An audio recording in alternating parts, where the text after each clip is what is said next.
Magagabi na nga kaya pumunta na kami sa Chinatown sa Binondo para makatikim ng authentic Chinese food. At dahil bisperas ng Chinese New Year, dumadami na nga yung tao. Last year, nahirapan kami maghanap ng mga kainan dahil ang hahaba ng pila, lalo na dun sa mga sikat na restaurant. Pero ngayon, buti, less na yung crowd. So ito nga yung napili namin na restaurant dito sa Masuki.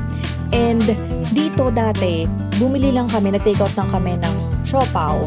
Pero ngayon, dito na kami nag-dine-in. And binili namin yung bestseller nila, yung Mami. Nag-order na din kami ng siopaw and siomai. So, ayan si Habi, tinry niya yung Mami. Laki yung servings niya. And meron doon instruction kung paano siya kainin. So, ayan, kailangan daw ilagay niyo muna yung special sauce nila. At ito na nga yung mga cute little dragons, yung mga bata. Then, dito pwede magpa-picture. Pumunta din kami sa Lord's Toast Bakery dahil favorite ni Johan, yung egg tart nila dyan. Napakasarap. Ayan, pinipilahan siya talaga. Ayan po. So, next stop namin is sa Pasig River Esplanade.